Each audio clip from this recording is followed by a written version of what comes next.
Hello and welcome to the first ever episode of Three Dudes Podcast this season. Yeah. Yeah. Which is season 3.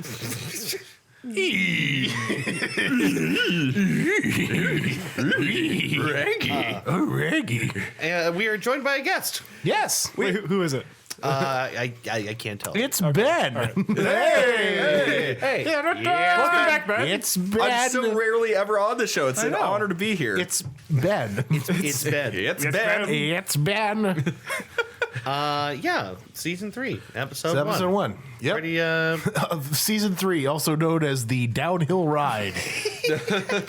implying this thing hasn't been at the bottom of the ocean for like 2 seasons Whereas, already. like in television, most shows would start picking up at season 3 Yeah. and then start declining at like season 6 or 7. We're just gonna nosedive right into the fucking toilet. Dude, right we off the bat. jumped the shark out the gate. Yeah, I know, right?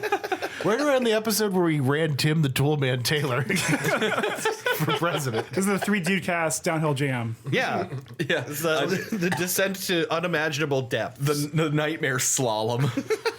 Or the Nightmare Tube. The bad, the The bad, nightmare luge. Okay, now we're talking.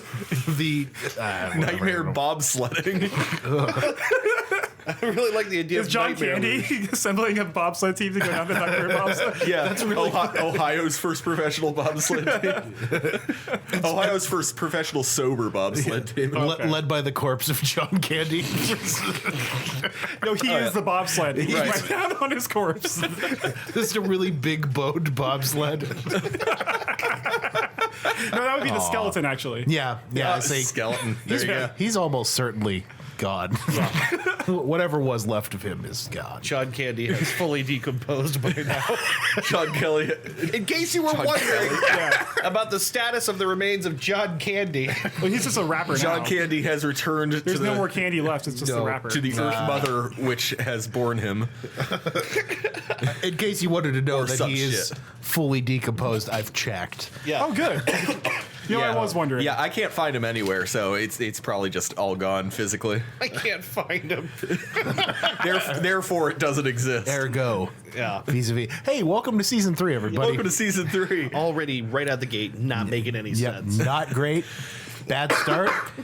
It's gonna be bad. Nothing about this season It's is gonna be bad. It's gonna be bad. We at the Three Dudes show have the Three Dudes promise, which is we owe you nothing. Fuck off. right. I think Three that's Dudes Promise. I thought the Three Dudes Promise was established. We were going to drink a beer, jack off, and go to bed. That's right. That was the Three Dudes promise. New year, new us, new promises. That's right. That we're not gonna keep. That's right. Well, I mean, I never had a problem drinking a beer, jacking off, and going to Right, bed. yeah, that that's was true. That was always a pretty keepable, you know. That's like an involuntarily keepable promise. Yeah, right. You're just going to do that anyway. It's like, oh fuck, did I promise that? Oh, jeez. No, I've just been doing it this whole time. Oops. It's like when you make a New Year's resolution that you just know you're going to do. Yeah, right. Yeah. Yeah. Like, I vow to eat a lot of steak and sit in my bathroom for the next 4 hours. I should do less this year. Yeah. Yeah. I could do that. Just Yeah. do less. Yeah, that's the way you do it. And really, It's called downsizing, right? You're just like you're what's the word I'm looking for? I don't know. Yeah. simplifying. Simplifying. Yeah. Yeah. You said micro or downsizing, and all I thought about was Matt Damon, like that shitty movie Tiny that came out Matt last Damon. year. Yeah. Tiny Matt Damon. Is that Well, to be movie fair, that's- out? What's the word I'm thinking oh, of? It's been out for a It while. went out. It's been. It came out Ow. and then went away. Yeah. Okay, Right. great. Yeah. That's what was supposed to happen. Right. Good. Yeah. Well, to be fair, Chris, you're always thinking about Matt Damon. That's right. I am. Who isn't? Always thinking Gaming. of Matt Damon. Do you remember when Sarah Silverman and Matt Damon did that video just to stick it to Jimmy Kimmel? No. It was really funny. It was Yeah. like after Sarah Silverman and Jimmy Kimmel broke up, she recorded a music video called "I'm Fucking Matt Damon," Yeah. featuring Matt Damon. Like Yes. in the It's, video, it's real and it's really good. Yeah, That's awesome. the love-hate relationship that those two have with each other. Yeah. There was a really great at one of the Oscar awards. Jimmy Kimmel was hosting, and he spent the entire evening shitting on Matt Damon. And like one of the things that they did was they would pan to people in the industry talking about their favorite movies of all time and why they're their favorite movies. and they set this whole thing up where it's like all these guys talking about their favorite movies, and then right at the end, it's Jimmy Kimmel sitting down in a movie theater, and he's like, the first time I watched We Bought a Zoo, I just thought, wow, what a terrible, terrible film. Why would anybody make this or agree to star in this movie? Oh my God. This is like such a good joke. Yeah, it is. Hey, Hey, You gonna welcome them to season 3 again? yeah, right. Welcome. welcome to season 3. many- how many- Newsflash. How many times can we do this episode? Newsflash. We are fucked. Yes. Yup. As per usual. Yeah, we're fucked. As per usual. Yep. Well, see ya. It's been moving on. It's been good. See you in season 4, folks. No, Dan, why are we fucked? Oh, okay. Starting off with me then.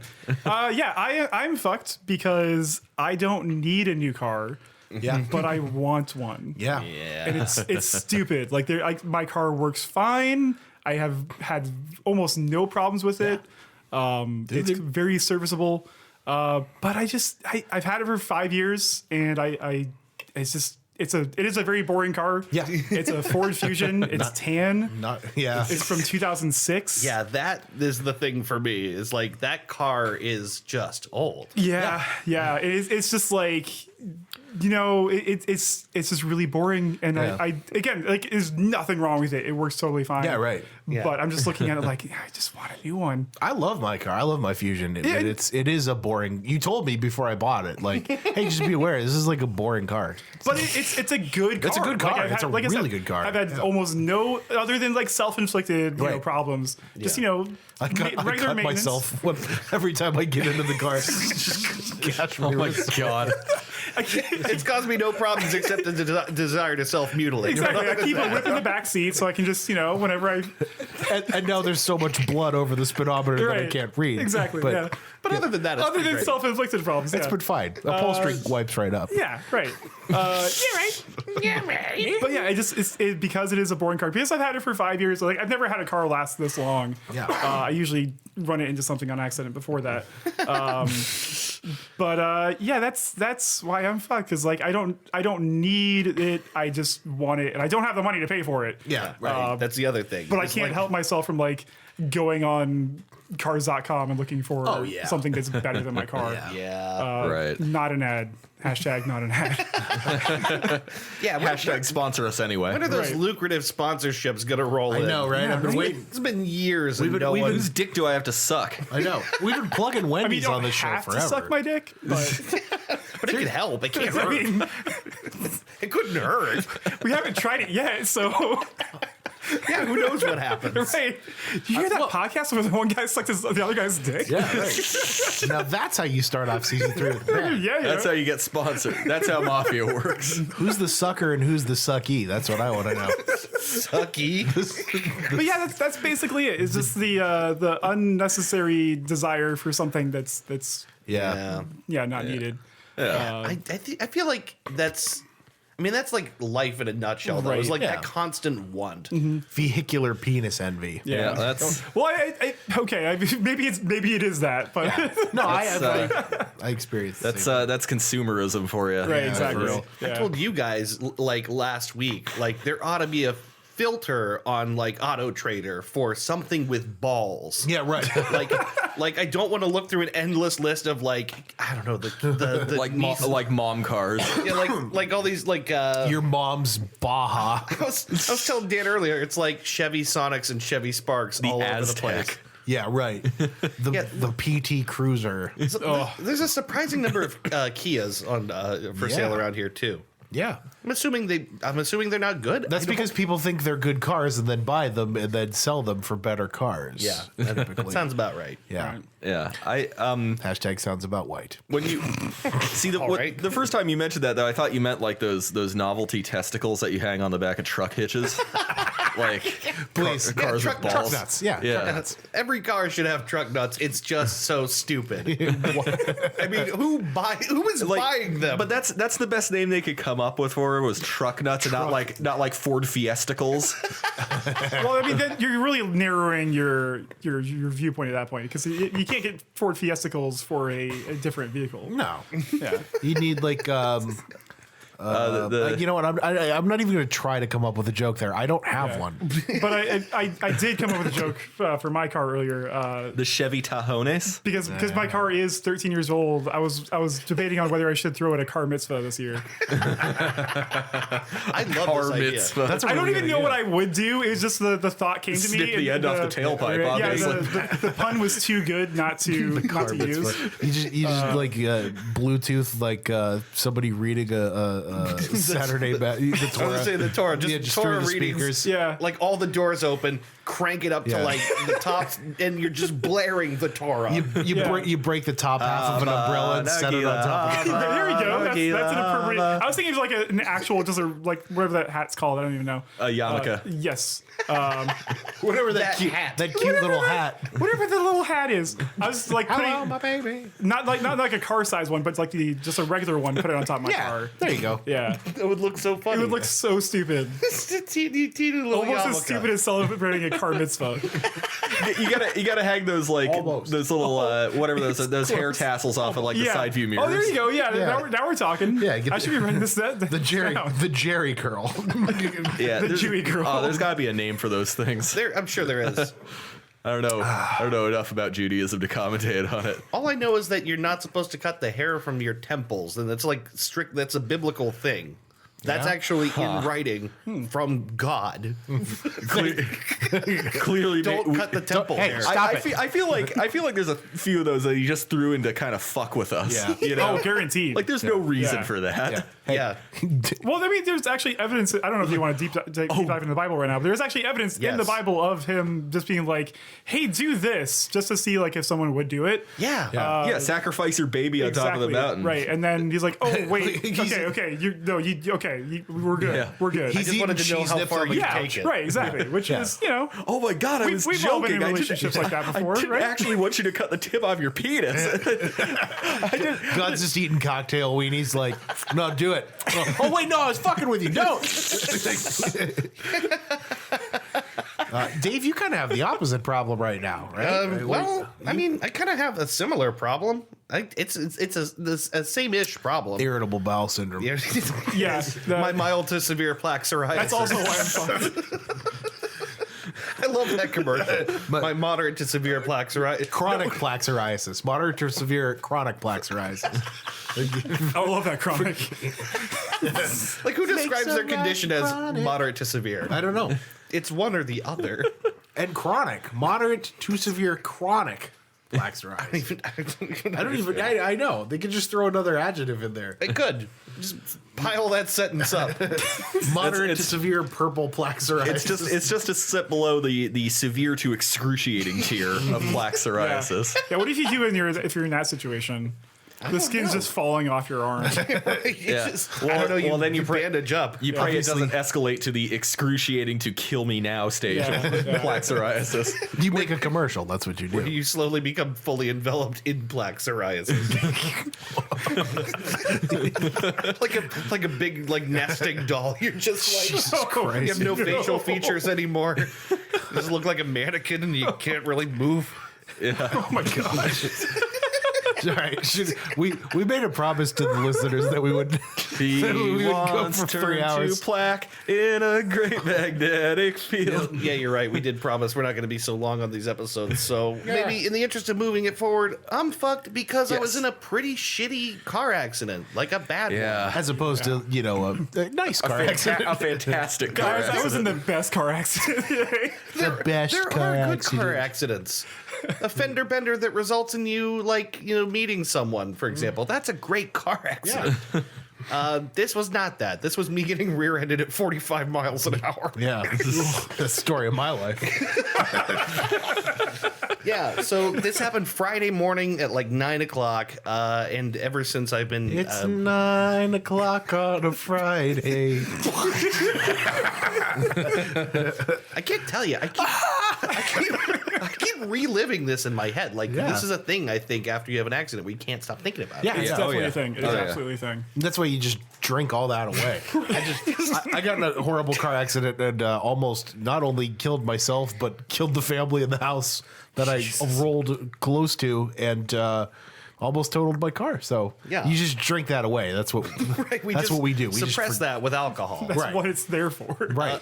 What happened is ultimately my car is totaled. I'm gonna be having to buy a new car, but the thing that pisses me off is they only gave me like $4,200, which isn't enough to replace the car. No. So now, no matter what, I'm going to have a car loan. Yeah. And again, I want to drive something that I don't hate myself in. I'm not going to squeeze into a Chevy Spark every day. No, I refuse to do this. Who would? Well, they're all that's for sale at the low end right now because, of course, they're cheap as hell because they suck, and I Yeah. don't want one of those. What are you trying to spend on a car? I'm trying to spend under $8,000, Okay. which is possible. Possible but hard. Yeah, and I want Technically- under 100,000 miles on it. Yeah, sure. Which I'm finding a lot of cars that meet that criteria. Yeah. but it's gonna be And they're all something- Chevy Sparks. Yeah. Well, it's going to be something uninspiring, like a replacement for the Cruise that I already had. Yeah, right. It's going to be a thing that's like it's a neutered, embarrassing symbol of what a man I'm not. A tandem bicycle with a dildo. Straight on the front seat. Yeah, right. It's just when you hit the turn signals, it just slaps you with dicks in the face.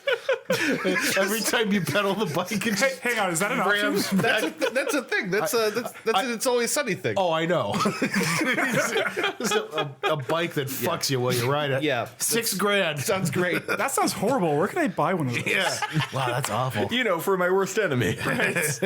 But Just so I know not to go that place. And how much does they cost? Yeah, So I right. know Just not so to I spend- know Yeah, not to spend that money Right. on that. So I know how let much, it rain how it much I'm down. saving from this not purchase. Of course. So I should stop and say I'm very lucky I wasn't hurt. I Yes. could have been really fucking hurt because I got hit in such a way that I pinged off to the right and didn't hit the person in front of me. Yeah. And if I got hit at 45 miles an hour and then went into the person in front of me, I'd have been fucked up. Yeah, right. So We wouldn't have been recording. It would have been curtains on old Drog. yeah, right. Go into that big old bar in the sky. Ben and Dan and I would be recording this by ourselves. Yeah.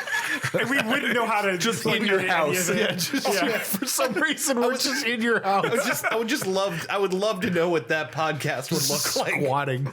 Well, I mean, you could leave the room right now. We could do that. Yeah, that's right. You could just bail. Oh man. No, he can't because he's the one who knows Exactly how to edit right. it. Yeah. You know, see, now I'm gonna write out my podcast tribute for when I do invariably die. You should record it. Actually, that's not a bad idea. We all should do that. Or if one of us dies, our podcast tribute. Yeah. Yeah, that'd be good. Let's see. What's up, fuckers? If you're listening to this, I'm fucking dead. Listen up, chodes. I'm dead as fuck. I'm haunting you from the beyond. Bet you never thought you'd hear me because I'm dead.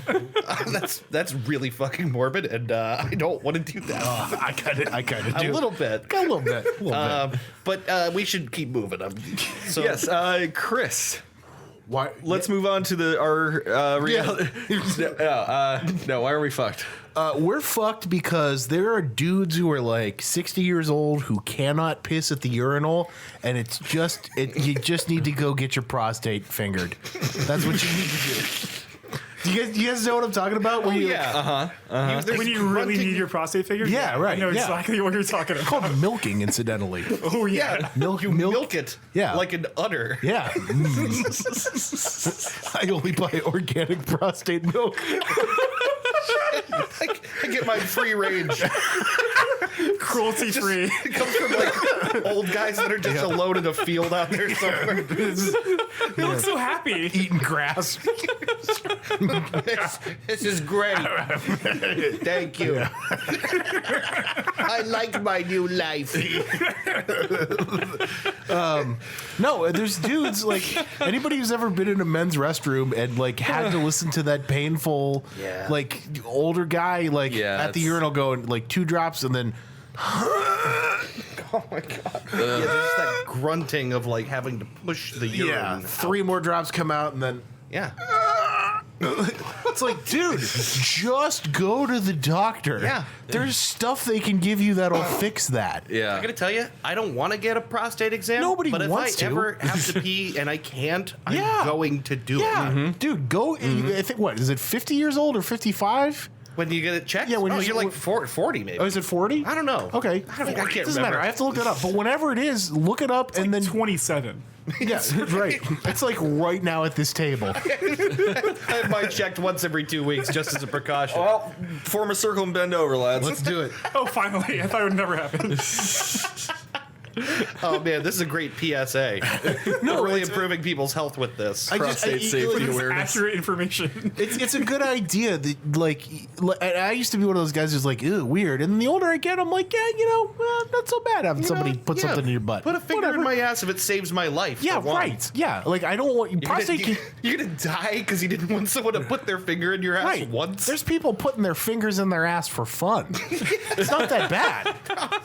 they have perfectly normal lives. They might be sitting at this table right now. Right. Yeah, now. Right. No, it could be.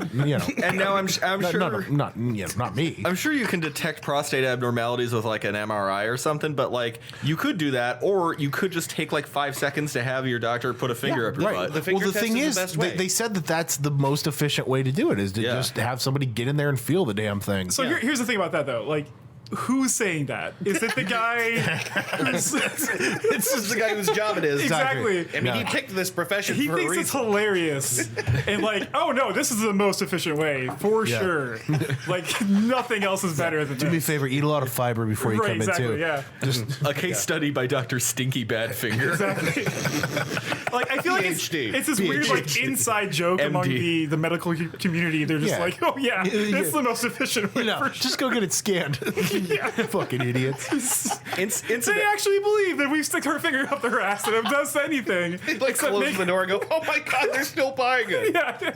Incidentally, do you know why you have to turn your head and cough rather than just cough? No. So you don't cough right on the doctor's head. Oh. That's seriously the only reason. That makes sense. That makes sense. I'll tell you what, the first time I got a physical, I was in 7th grade and I had to get it Yeah. for wrestling. Yeah. And I happened to pick the worst possible day to go get a physical because my family doctor was training somebody. And yeah, so like when I had to turn my head and cough with my balls and my this guy I've known literally my whole life has his ball or his what His balls in his hands? in my hands. He has his balls in my hands. One hand on his balls, one hand on mine. Well, it's only fair. he has my balls in his hand and he's like, all right, turn your head and cough. And I had to turn my head and look at the student and go yeah, that's Are you really making eye what you want. contact at that point? Oh, you can't avoid it. You try not to, but like, what are you gonna? You're not gonna like. And he like the thing is, the dude was like, sorry. He kind of like gave me like, I know this sucks, dude. I'm sorry. I remember after I had my physical at Yeah. that age, I went home. It was a gray day, and I just laid in bed staring at the Yeah, it's ceiling. weird. I felt so violated. You just wanted the first time somebody else touched your privates, be better than that. to be not some old guy who you've known your whole life. It was just so passionless, really. Right? Yeah, Yeah, That's right. what it, that's just Story of my life. At least when my uncle did it to me. I was it gonna say, beat me to it. Beat me to it. Oh my god. Nope. nope, nope. No. That's a different podcast. No, go get checked, you fucking idiots. Yeah. Go Get checked and then pee normally. right. It's worth it so you can pee normally. It's like that's the thing you're supposed to be able to do without any trouble. So like that would be like the biggest red flag. Like, oh, I can't pee today. Maybe I should go to the doctor. Yeah. Yeah, like if you're still ignoring that, you want to die. Right. Well, Yeah, right. Well, I mean, yeah, but Yeah. there's better ways to do it. Yeah. I just can't imagine the sanctity of my asshole is not worth my life. It just isn't. sanctity? The sanctity and purity of my asshole. It's not worth dying over. Dave, I hate to break it to you, but there's nothing pure about that asshole. Hey, speak for yourself, man. I am. What? Anyway. Anyway, I'm fucked because at the beginning of last football season, I said I was boycotting the NFL for political reasons and for reasons of entertainment and quality. Then the fucking stupid Browns have to go and win 7 games. No, God. And then I'm like, okay, well, if the remote possibility exists that Tom Brady's going to lose, I'm going to watch the Super Bowl, and that was maybe the biggest mistake of my life. Yeah, the worst game I can remember. That is so that is boring. the worst postseason game, I think, in any sport that I've ever seen ever. Yeah, It was really, actually I would really agree bad. with that. And there was the Now, the punting was fantastic. Yeah. Can we talk about the punting? Those 'Cause They were punts? so A good. plus.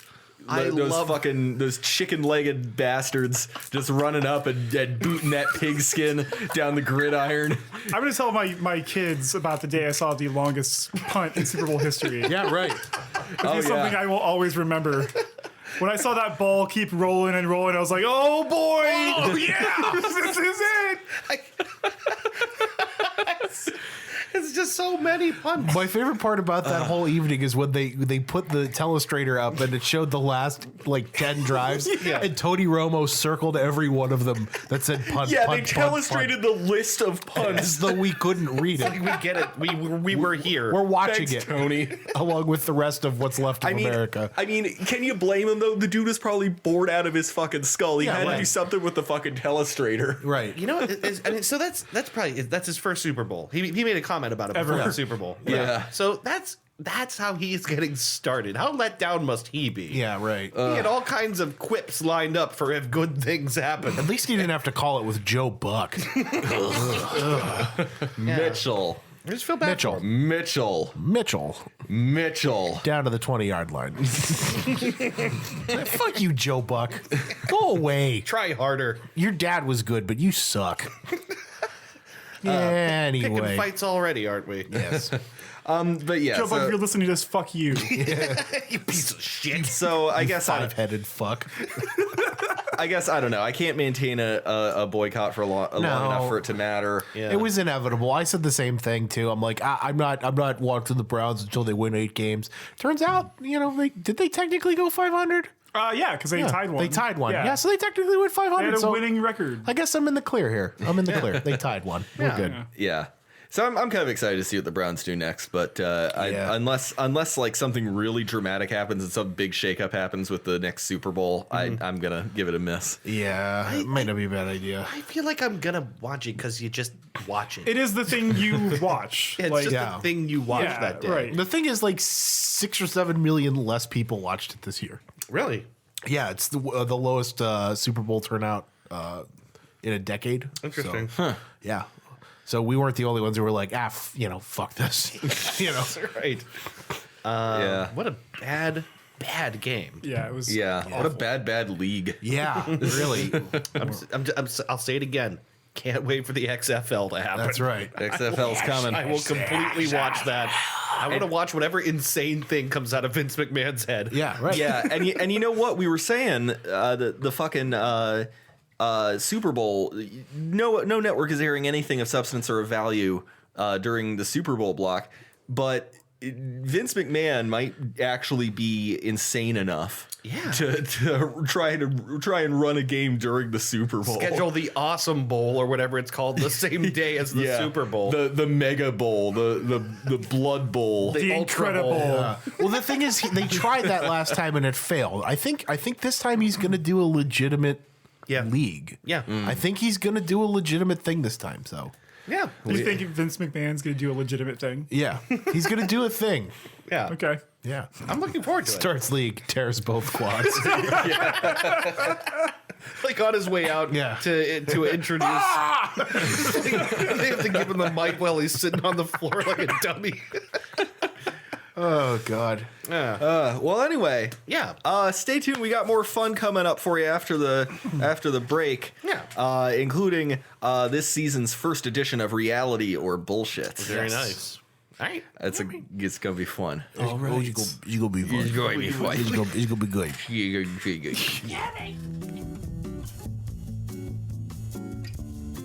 Hey guys, you've been listening to and enjoying the Three Dude Cast. We hope you've been enjoying it anyway, but if you have, mash that like button. Yeah, smash that fucking like button. It looks like a heart on SoundCloud, I think. I Yeah, think so. something like that. And if you really want to hear more of our stuff, You can subscribe to us, Yeah, or rate and review us on iTunes and Google Play. and we're everywhere. SoundCloud, everywhere. we're always with you. Always.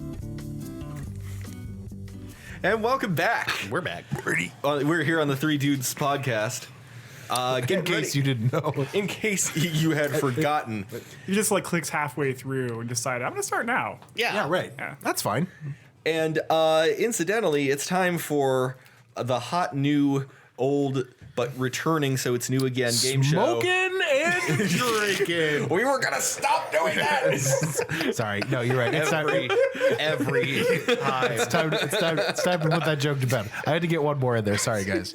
All right. We'll see you next week on Smoking and Drinking. Incidentally, I'm smoking Jose Padron. So this is it was inspired by the choice of topic for today. Incidentally, Okay. And Spoiler alert. So this will, yeah, I'll give you a hint at least. It's I don't know. We'll see how it goes. I think it'll be fun. Morty. Morty. Morty. But the so on today's reality or bullshit, I'm going to list you 4 words. One of these words, the one you have to determine, is a creature, a mythological creature from Old English folklore, down from the bogs and the fens of the mid country, I guess. I don't know where the fens are. Yeah, right. You say it's right there. Found one, yeah. It's an inside joke. The other 3 are actual nouns listed in the Oxford English Dictionary. Ooh, this is a good one. Okay, so basically all of them are words. One of them's a... One of them is a mythological creature Wow, okay. from Old English folklore. The rest are just mundane nouns from This is great. Yeah, from this the will be fun. OED. Okay, so your choices are. All right, so your choices are Merkin, Merkin, Pooter, Pooter, Skimmington, which is spelled exactly how it sounds, Skimmington, Yeah. and Tiddymun, Tidddymun. Okay, can I get that list one more time? Merkin, Merkin and Drinking. All right. Well, what? Sorry. Pooter, Pewter. Pooter. Ter, yes. Pooter. Skimmington, My pewter's broken. Skimmington. and Tiddymun, Gotta titty it up, man. Ddymmun. Yeah, that is really funny. Big titty goth girlfriend. I'm gonna look back at this list in like a few weeks and be like, "What the fuck? What the fuck is Pooter?" Tiddymon. Titty bun. digital titties. Digital. Yeah. Yeah. Yes. Yes. Digitits. I know one of these words. I do know. I also know one of these words. I know. Is it the first one? Yes. Yeah. I know that one. I was worried that one Do might you have know, been do you know what a too easy. Merkin Yeah. is? Oh, I'm Merkin Yeah. right now. Yeah. You were. Everybody's Merkin for the weekend. Incidentally, for those of you who don't know, a merkin is a pubic wig. A pubic wig. Why you need a pubic wig? I don't Why know. you would shave your balls and then feel the need to dress them back up with a wig? Beyond me, unless you have like malaria or something. Yeah, if you have like unexplained pubic hair loss. Yeah, right. And maybe you feel Catastrophic. Alopecia. Right, maybe? alopecia. Yeah. systemic, sure. multi-systemic pubic hair loss. That's the dream. You just never have to manscape. It's just Oh, taken yeah. care of. And you lose. Wouldn't that be wonderful? Smooth as a baby's asshole. So since everyone seemed to know that one, which I figured you guys would, Yeah, Of all the people who would know that, it would be right. us. Yeah, right. right. that one's eliminated from contention. Okay. So you have Pooter, Skimmington, and Tiddymun left to. I have a feeling about this. I have a feeling about this too, but I think my feeling might be wrong. So I feel like Skimmington isn't it. I- And the reason is that it I- feels like an actual name. Yeah. And I feel like it's in there to be a wrench in the works. Maybe. See, I'm leaning towards Tiddymun, but I think it actually is Skimmington. I think it actually is Skimmington as well. Yeah. Yeah. I think he's trying to throw us with this Skimmington. See, Because it seems like you're- it's. I feel like what you're thinking is exactly why he would pick that one. right. Because it does sound like a name, which would also make you think that it isn't one to throw you off the scent to go with. something that- Inconceivable. You and I are like on opposite sides of the same coin. Like Okay. we're Fortunately, I've built up an immunity to reality or bullshit. Man, I really want to know what pooter is. Watch that be the It could be. pooter. The pooter. The pooter. Final answers, gentlemen? I'm going Skimmington. Final answer. Right. I'm also going to say Skimmington. I think I'm going Tittyman. All right. John T. Tittyman, So- attorney at law. So a merkin, as everyone pointed out, is a pubic wig. Yeah. A pooter is a suction bottle for collecting insects and other small invertebrates. So I'd imagine you just like pop it upside down on the thing, it just goes poot, and you just like pops the thing into the bottle. I don't know. I didn't Google image search this word. Why not? A skimmington in old times was a walk of shame of sorts. Threw me on that one. To make an example of a nagging wife or unfaithful husband. They just parade you around town and It's shame the you. shame bill. Yeah. Shame. Shame. The Tittymun is a bog spirit from the Lincolnshire area who is said to control waters and mists of the local bogs and swamps. Tittyman. Tittymun. Hi, everybody. John T. Tittyman here. So yes, Dave is correct. Beware the Tittyman. I always am. In case you're wondering, it is written and described as looking like a 3-foot elderly man, about like yay big, Like Yoda or what? like kind of like Yoda. I'd imagine less green. Lactating you are. But he's got like a long beard, probably in the same vein as like brownies and sprites and goblins. I love brownies. I love Sprite. I love goblins. Goblin cakes. I love goblin on those titties, man. Yeah, so like Tittyman has at least like a man Come sort of Mr. in it. Tittyman, Yeah. tally me banana. It's like, somebody like things are the something man or whatever. Yeah, So right. maybe that's I don't know etymologically where that comes from, but I don't know, but we can explore that with today's topic, which is language. And everything from etymology to slang to profanity and everything in between. Awesome. I felt like this was something we could talk for a while about. yes, it is. And I'm glad you give us this good starting point, like the Tittymun. The Tittyman. I have no idea where that could possibly. For all I know, it could come from some fucking Welsh thing. You know, Right. like Merlin comes from like MYRDDHN or however it's spelled in Welsh. Yeah. Like Welsh is impossible to figure out. Yeah, it is, isn't it? It's like very confusing. Very much so.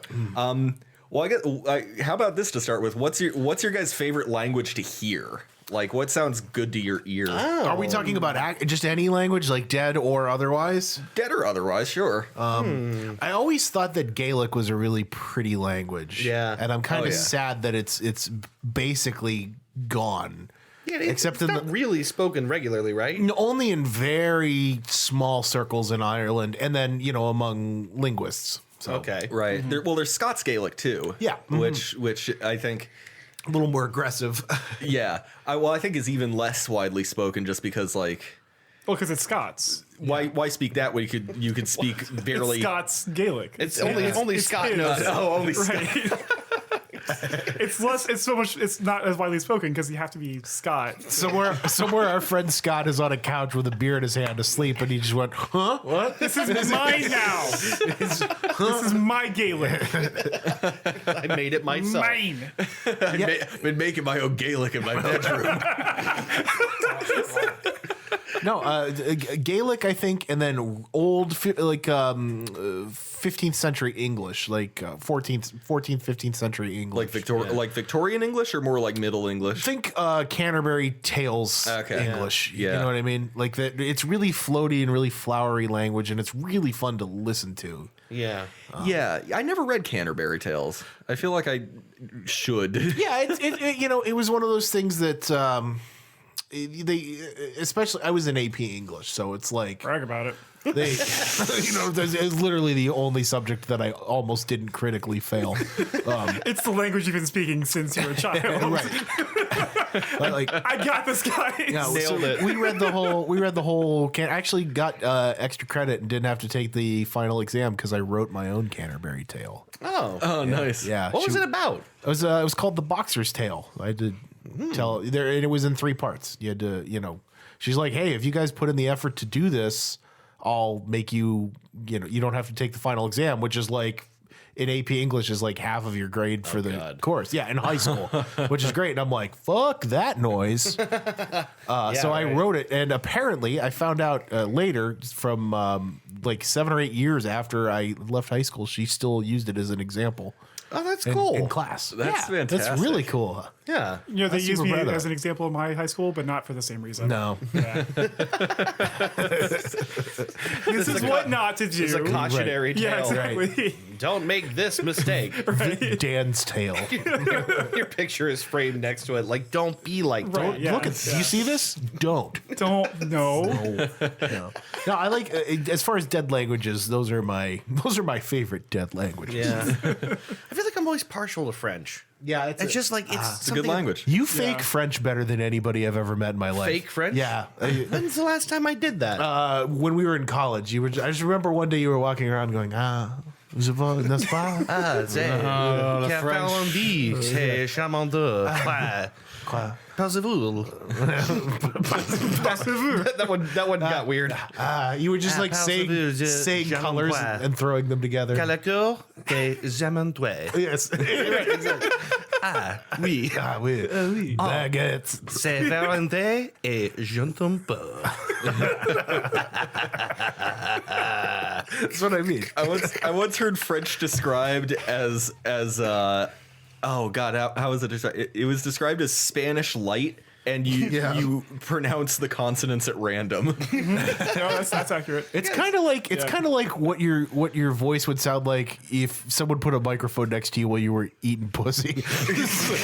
Okay. That's what I describe French as. Actually, usually when that happens, if you were to do that to me, it was like, I'm sorry, I don't know. I'm really sorry. French champagne. The French. It's always been renowned. If you for want its to go, I excellence. understand. A litany of apologies. You're just screaming German at her. That's kind of a funny idea, just shouting at someone's genitals. That doesn't happen. There's got to be a subreddit for that, No one yeah? ever gets like face level with someone else's genitals and just screams at them. Why? We call that a yo job. Oh my gosh!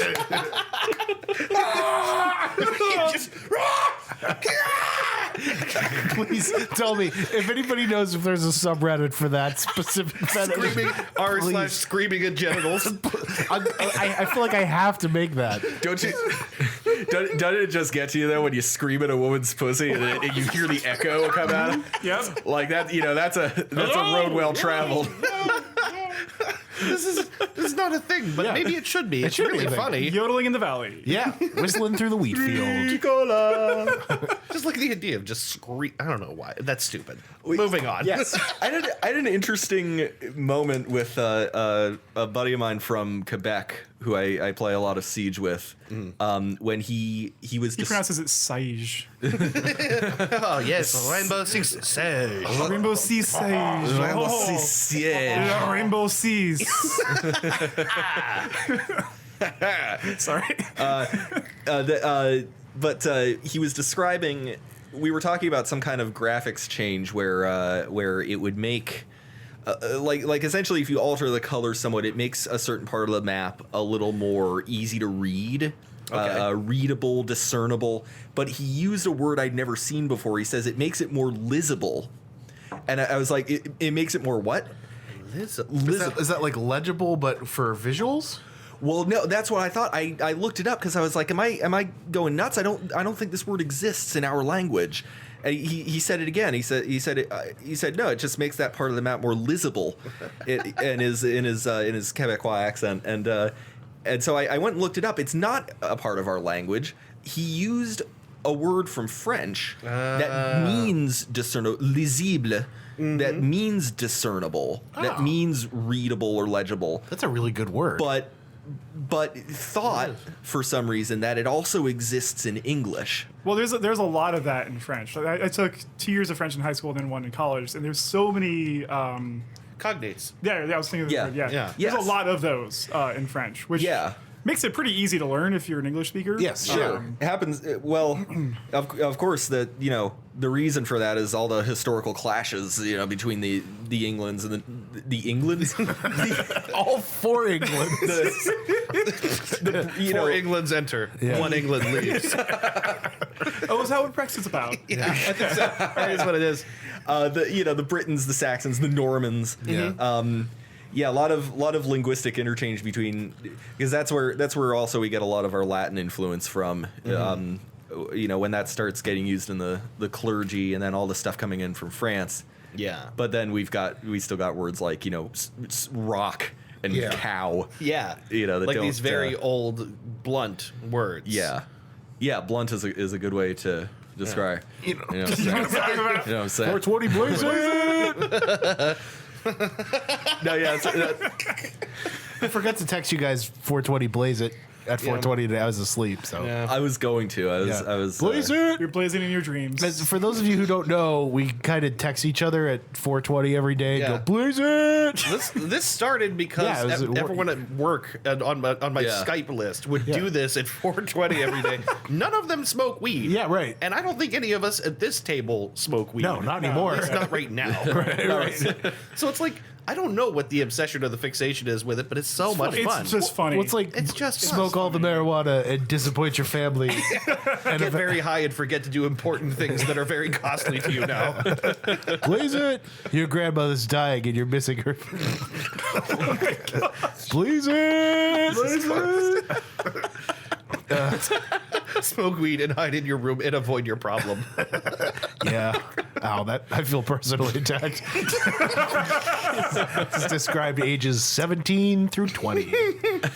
But yeah, no, just as far as like language, that's another thing that I find interesting is which words from French we kept. Yeah. And Yeah. like how like all the words for like prepared meats are French words, but Yeah. like all the words for like animals are English words. Yeah. Right. Yeah, that's Because it's like they won. So like what happened Yeah, is right. like when by the time they get it, it's pork, not pig. Yeah, you right. know?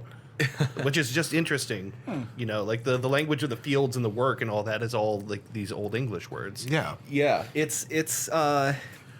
I feel like it has a lot to do also with like the upper crust being the ones that are eating all this meat versus the common folk that are working with the living animal in the fields. Yeah, that's having it. two different linguistic extremes. It's funny that it's still around in our language now. Yeah, Like this we like get beef. old conflict is still preserved in our language. Yeah, we get beef from a cow. We get poultry from a chicken. Nobody really uses poultry anymore to describe bird meat, but it's. Yeah. We get fish from fish, although that doesn't quite work, really, does it? Pesca. Pesca, yeah. Pesca. Pesca. Well, that was one of the words I found in the OED was pescatine. I think was the word of or relating to fishermen. Yeah, right. Or fish or something like that. That's interesting. I think it was like pescatine or something. It was something like that. Yeah. I will tell you, I recently watched a little mini documentary on YouTube that was from Washington Post, I think. I can't remember where it's from. I'll have to look it up and get back to you guys. But it was about a language that's spoken in Spain, like up in northern Spain. Oh, Basque. Is it the Are you thinking about the whistling language?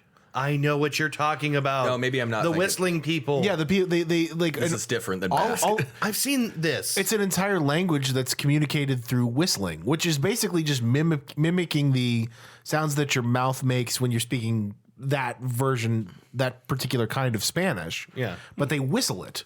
Yeah. What And people are able to understand it. They're actually, in order to preserve the language, because it was a dying language, the city council or whatever the equivalent of the state would be out there dictated that it would be taught in schools from like first grade through eighth grade, so kids can actually learn this language. And they have classrooms. They showed video footage from classrooms where they're just whistling to each other and having conversations. Well, you know what I love about this language is like part of the reason that it still exists and was useful is because of the geography of the area. Yeah.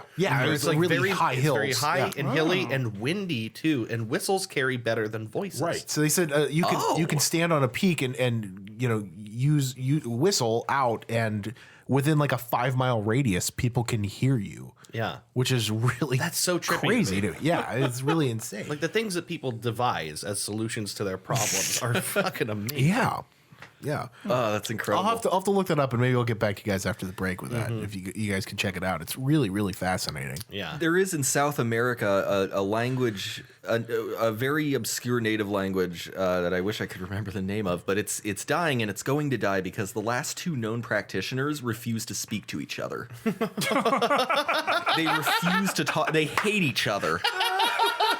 They're the 2 grumpy old men. They're the last 2 known speakers of. I love this. It's like rhinos that won't fuck to save the species. Yeah, right. It's like, come on, just work it out. Just do it. Just work it out, man. I'm gonna try to find the name of this language. That's awesome. That's just so funny. That's really good. You know, it's like to what degree are you willing to begrudge like another person? like we will take down our entire language and with it that culture to not talk to each other.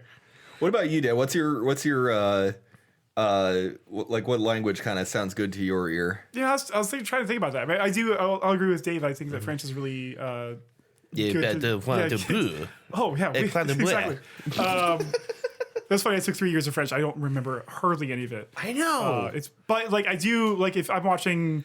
Say I'm watching a foreign film that's in French, I can parse some of it. Yeah. When I'm hearing it, but I don't know if I could speak it anymore. I could just do the basic introduction things. Like it'll run through my head. Yeah. I'd be like, oh, ça va? Oh, ça va bien? Oh. Yeah, exactly. Yeah.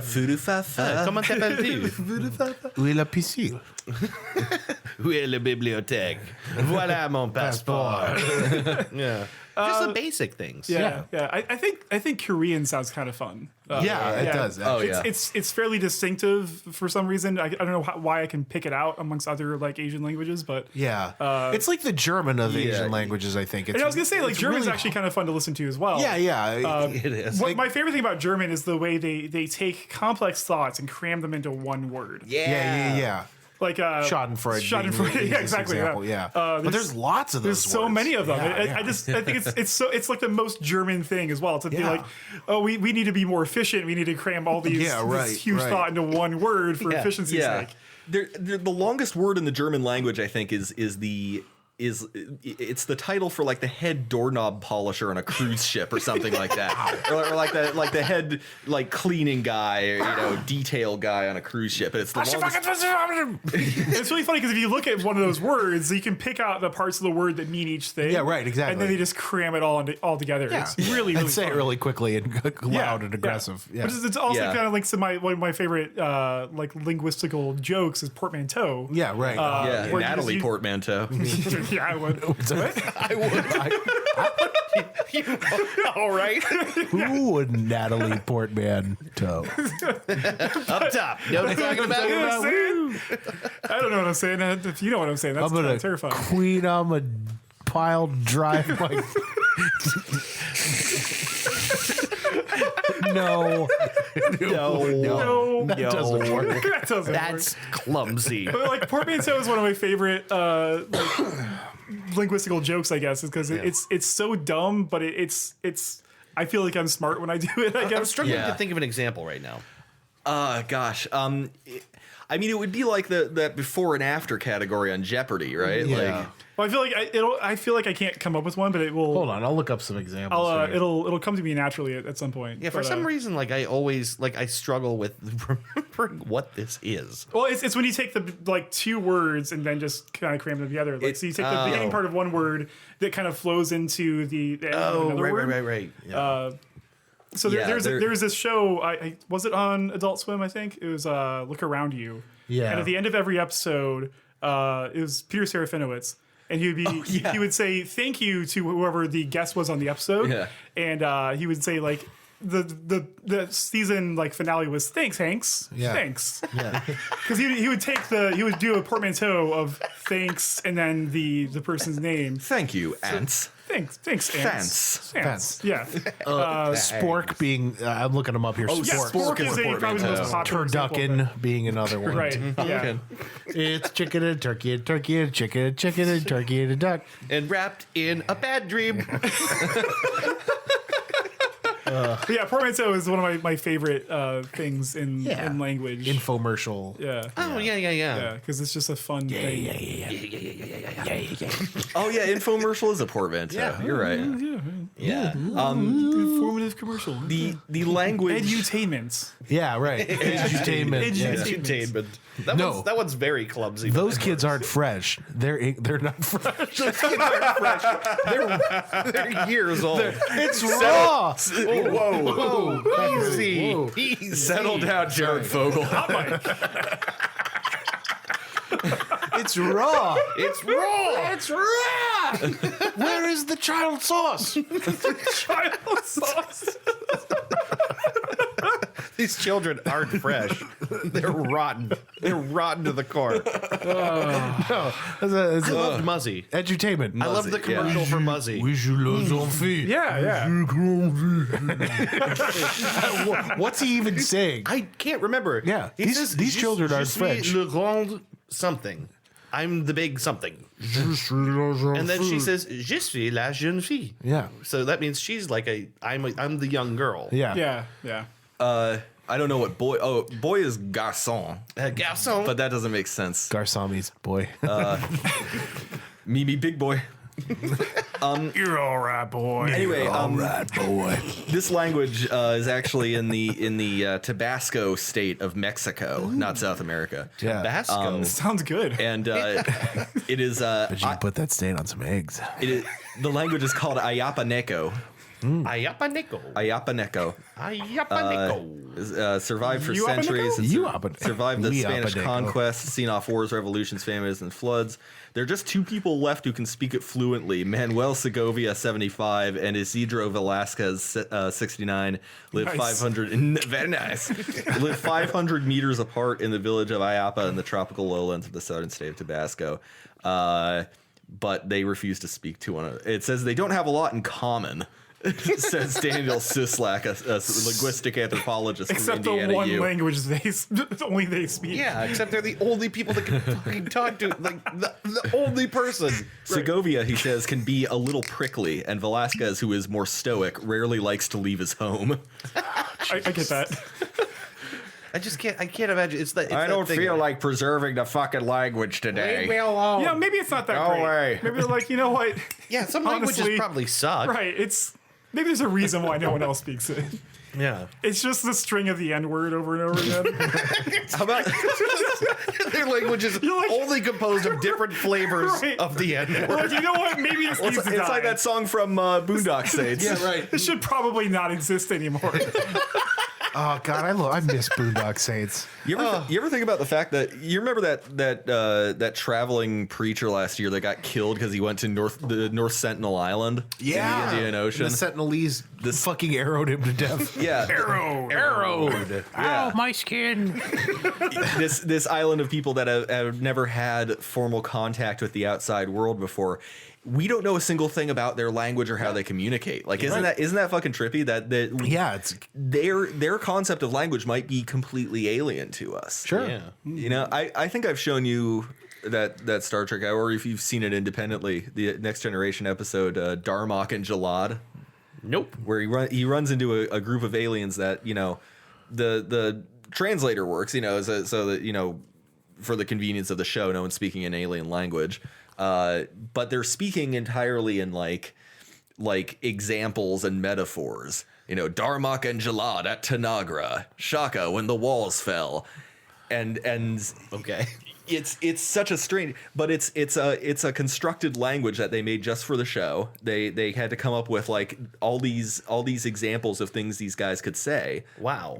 But they're just like citing like stories from their own culture is what it ends up being. So that would be like impossible for anyone who didn't know those stories Yeah, to decipher. Right, Wow. but the trick was figuring it out, which people do. Yeah. no one in the Federation had done it, and Picard managed to do It'd it. be like if you were telling a story to someone who didn't know any of the parts. It's like the one time that Mark ran over that chicken with his 4-wheeler. Remember that Yeah, time? right. Yeah. It Yeah. was just like that. And then the chicken came back to life and pecked him to death. Right, yeah. Crazy. Nuts. Then he came back to life and ate the chicken. Remember that? You know what they Came say? alive in his stomach and burst out like a chest burster. chest burster from an alien. Once a mark, always full, right? Right? You know? It's like Mark always used to say, "Hands off my milkshake." I miss Mark. That's really funny. Pour one out for Mark. Pour it out. No, it's always amazing to me that these fictional shows manage to come up with this kind of stuff, like Tolkien coming up with certain Elvish words, and then Coming up with not one, but I think 2 or 3 different dialects of Elvish. which is insane. Or like Dothraki, Yep. which was created by George R.R. Martin and then like vastly expanded upon for the show. So it's like a language that you can learn now. Yeah. Which is really fucking crazy. And people do. Klingoni, the Klingon language. Really? Is, they're actually working on a course now for that in Duolingo. That's really cool. So you can learn to speak Klingoni. I think it's on Google Translate as well. Is it really? Yeah, I believe so. I think That's you awesome. can go to Klingon on Google Translate. That's awesome. I just think that's so cool is that people can do that, can come up with something like that. Well, I mean, think about it. That's how language started in the first Sure, place. yeah, it was sure. just someone creating their own language. That's how language evolved anyway. Yeah, it's both. It's simultaneously really amazing and maybe not that amazing at the same time because people had to. Right. You know what I mean? Yeah, It was the next logical step in, just in like out of human evolution. necessity. Yeah. There's I think I've recommended Far Cry Primal on the Yes. show before. They hired a team of linguists and linguistic Oh, I heard about this, professors yeah. to construct a language purely for that game because it's set in 10,000 BC to basically make kind of an amalgamation of various like Proto-Indo-European languages that would sound believable enough to where it would be feasible that's what we sounded like 12,000 years ago. I do like the idea of like this one nerd just like listening to you like, I don't believe this. This doesn't sound accurate. Yeah. Right. Yeah. Nah, I don't get it. Shoving Doritos into his face. Right. This Yeah. is not historically accurate. Yeah. Wow, I just brain farted there. No, it's. Oh my god! What is happening? Are you good? Hold on. On the episode about language, you can't say a fucking word. Welcome to season 3. It's really well thought out. Like the fact that they thought to do that and like paid someone to. I don't know. That's a lot of dedication. Yeah. It makes me want to buy that game because Far Cry Primal is one of very few games I went way out of my way to get 100% in because I loved it that much. Yeah, it's weird. I love the not to segue too far off course here, but I love the Far Cry games. But I bounced right off that one. I think yeah. I think the lack of guns, as terrible as that sounds, I mean, I get that. it's like well, you are an American. right. So Am I? are you? I am an American. I am an American. But like I like Je suis American. Je suis American. On Mexicanos terrible. Because like my goal in every Far Cry game is to get to the point where I can unlock the silent sniper rifle, so I can just eliminate a whole camp from before they can see me. Yeah, that's the way So you the do fact it. that you can't do that in that game, I think, is probably what prevented me from really enjoying it. They'll tip you right off the thing. Yeah. One thing I think is interesting, I'd like to talk about for a minute, is like ways to communicate that, like that don't involve language, and the barriers to that. And I'm thinking about he's slowly flipping me the bird. So the thing I'm thinking of is the Voyager record. Yeah. So like out there, wherever Voyager Okay, is right yeah, now, fair they've enough. got that gold record on it, and it's got like all these illustrations and like things like to try and explain to an alien race if it found it how to play the record, Yeah. as well as like all kinds of different like like illustrations that would convey to something as intelligent as us that we are also an intelligent, that like, we are thinking. beings. there's like Yeah. math, there's math on it. There's like representations of like the DNA structure. I think There's a Holy map. shit. There's a map of our solar system from above with an indicator of the third planet from the sun, indicating are that here. we know where we are. Yeah, and here's how to get to us if you want to chat. Yeah, how would you? Well, I think we had when Gable was on the show the first time when we did the time capsule episode. We tried to explain that. Like, how do you reconcile that? How do you demonstrate to an alien race that you're aware of yourself? yeah. You draw the Pythagorean theorem. Yes, for one thing. that was our solution. Was you Yeah. demonstrate? 'Cause it typically comes down to math. Yeah, Because yeah. math, as far as we understand it, in a logical universe, is like a fundamental thing. fairly constant. Yeah. We even manage to work math into language when we get into things like verse and song. Right. Yeah. Right. Yeah. Yeah. Right. We somehow manage math working its way into our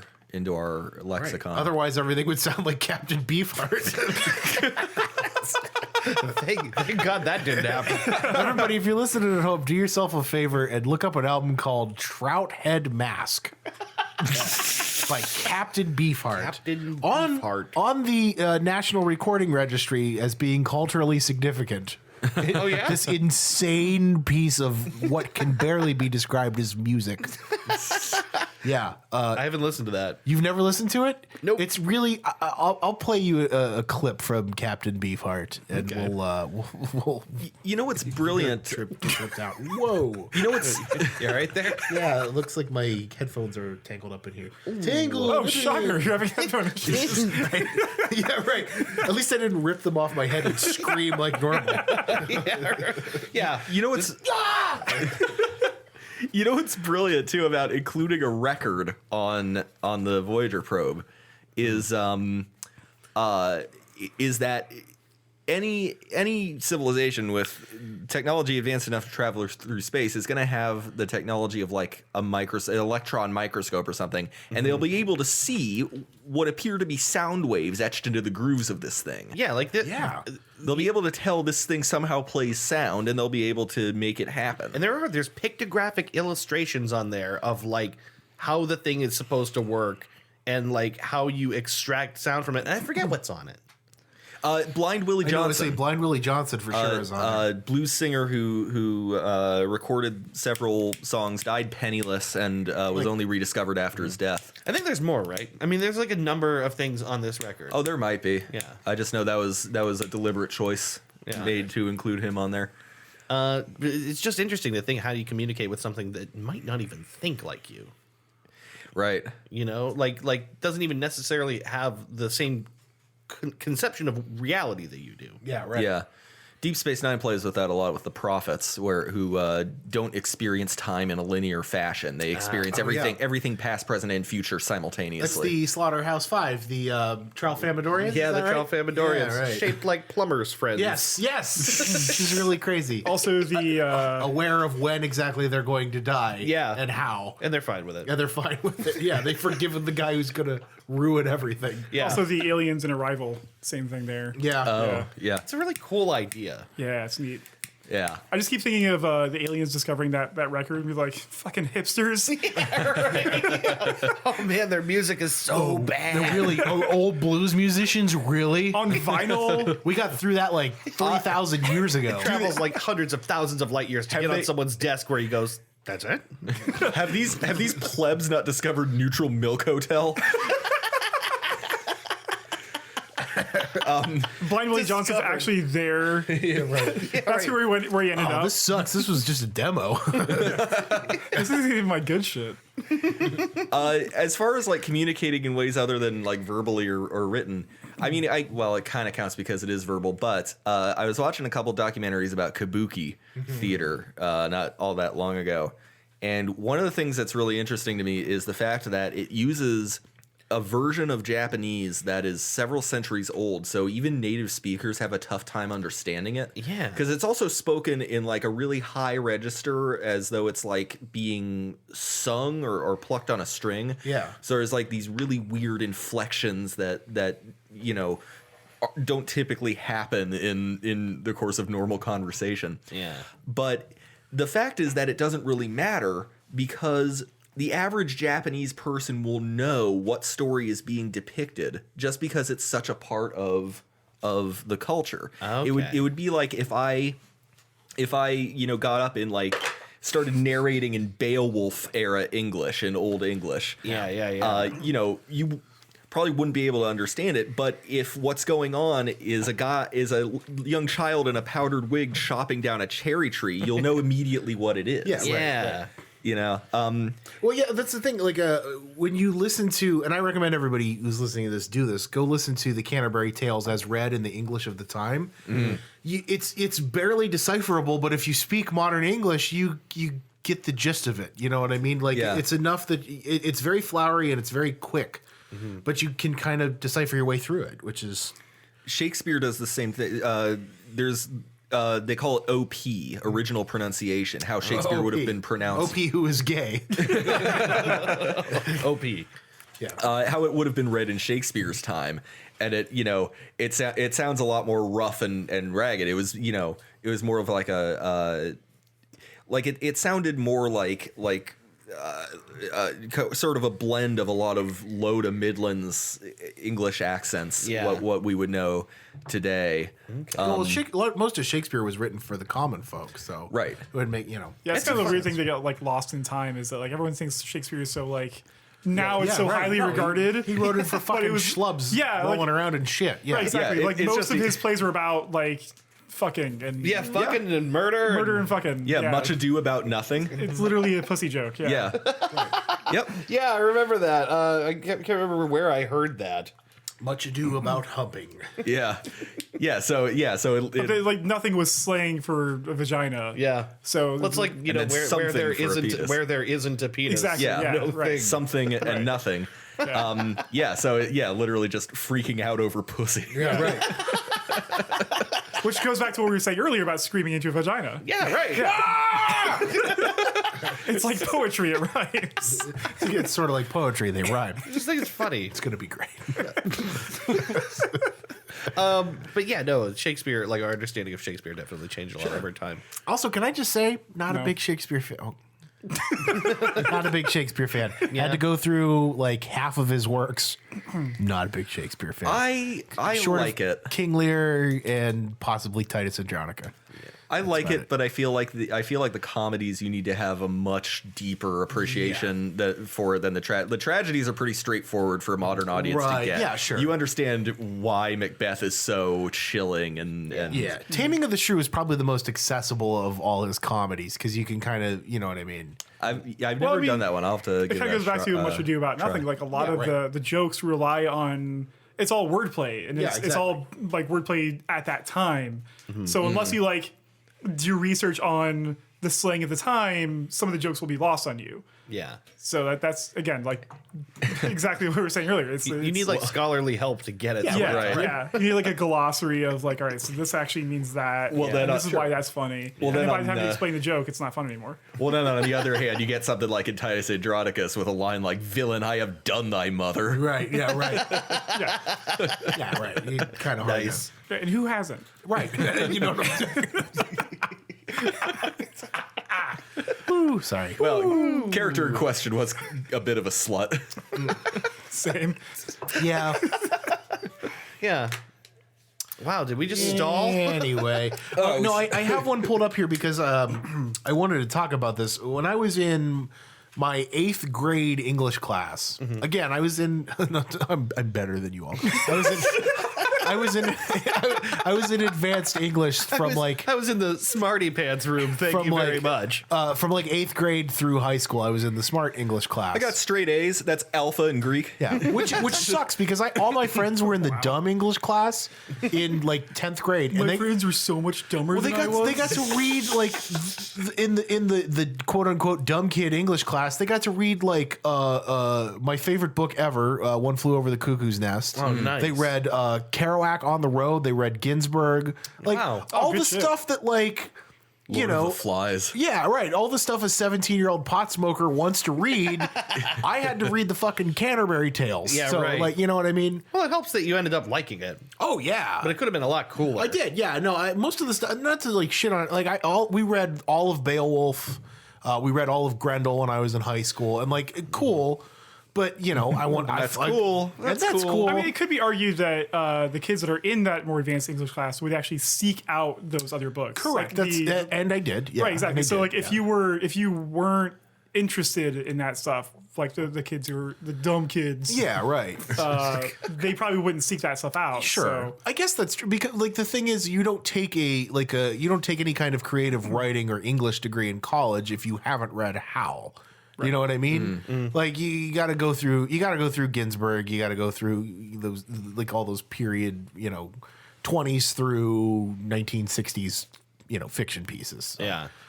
yeah. The Great Yeah. Gatsby. Gatsby sucks. Can we just say F. Scott Fitzgerald sucks? I never Yeah. read The Great Gatsby. Don't. It's It's bad. it's I'm not overrated. gonna. It's okay. It's all right. I don't even think It's tough to relate to anyone in that story for. God. I think that's on purpose, though. They're all bad people. well, yeah, they're all assholes, but Yeah. like And, I don't know. like, super rich assholes. Yeah, but I think for like modern adults who interact with society in different ways than Yeah. jazz age snoots, it's a bit of a tough one to read. But And if you want to relate to those people, then I think you want to be around those people. I think I got out of Yeah. it what was put into I it. feel like I would say. super rich assholes are making a great comeback, so maybe it's now a Yeah, great right. time Yeah. Hey, there to you go. read that Incidentally, book. What a good State time of the for- Unions tonight. Unrelated, no. Yeah, that's right. Speaking of rich assholes who live in skyscrapers and are insecure about their masculinity, We're like missing that right now, and I don't care. nah, fuck it. I know the State of the Probably Union. nothing- It now, yeah. sucks. I was going to Nothing say, values I'm like you aware said. of the state of the you union. said last year on this very podcast, Yeah. I'm going to spoil it for you. State of the Union, it's not good. It's not very good. It's the State of the Union. Things are bad. Yeah, right. It's not good. Things are bad. People aren't happy with each other. Save everyone a couple of hours. Yeah. So language. Oh, I'm sorry. I wanted to bring this up because this was a language I learned about in 8th grade. Which is where that whole tangent started. Right. It's two languages. One is Linear A and the other is Linear B. And it was found on a handful of writings, basically washed up, in undersea caves, basically. And it's these two separate, similar but very distinct languages that they labeled Linear A and Linear B. Okay. Incidentally, this is what Linear A looks like when it's written In a circle? in a circle. Yeah. They write it in a spiral? Yeah. It's not very linear. Yeah, it's like this weird mix of like It's like the opposite of linear. almost sort of like an You should call it circular A. like Asian style writing, but it's written in a circle and with like kind of like a Wicca sort of flair to it. Yeah. Linear B has been since it's been. It's man. It's been McDonald's Golden Arches. Ba-da-ba-ba-ba. Yeah. It's linear. So Linear B has since been basically deciphered. For the most part, they've kind of figured out Linear B. Linear A, they have all these writings of Linear A, and nobody can figure it out. That's so weird. And there is, I learned this when I was in school. There's a reward from like a society of linguists that will give you a fuckload of money if you can decipher Linear A. I'm gonna look this up. I'm gonna fucking decipher Linear A. like, how can they like prove that you've done it? Yeah, right. What does it take to demonstrate that you've done it? Yeah, no one's gonna like these are check you on that. But here's the thing: these are people who you have to be able to demonstrate it naturally. But these are the people I'm who just saying you could be like a really good liar. you could be. but these you got to remember these are guys who spent like 16 years of their life in school studying this and then dedicated the rest of their lives to resurrecting dead languages. yeah, but I have Asperger's, and according to the TV, that's a superpower. That's right. The good doctor. Fuck. Oh, is that Miss me with that shit. Yeah. what is that? What is It's it? about an autistic doctor. Is it like a Yeah. new thing? He talks like Dr. Autism. yeah, I'm Dr. Autism. Okay, it's about an autistic doctor that isn't House. You have inoperable lung cancer. I'm Dr. Autism. And I have magic powers. Whereas Raid Man is a story based on a true thing that has a lot of heart and a lot of soul, Right. and is well acted. Everything that came after that is like, autists have magic powers. That's what. Yeah. Missing the entire point of the film Rain Man. Everybody's just like, autistic people are magical. Right.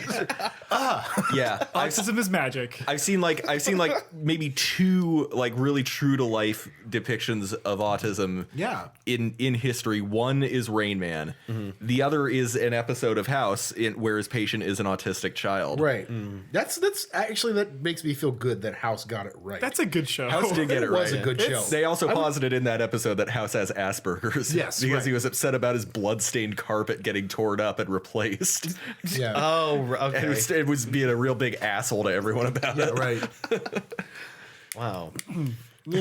Anyway, So people have not cracked linear A. I'm gonna have to. to look my into knowledge, I'll have to, but it was one of those things that I learned about and I always found fascinating and couldn't remember what the fuck it was, and Yeah. discovered it years later when I was in college and was like, that's it. That's, you know what I mean? That's it? So I have to dig back into it and see if anybody has deciphered much here. Yeah. Okay. So, and then I'm on the Wikipedia page here. We are live reading Wikipedia Here we go. right now. Linear B was largely Welcome to Three deciphered in the Guys Read. 1950s. So they have part of it from what it looks like.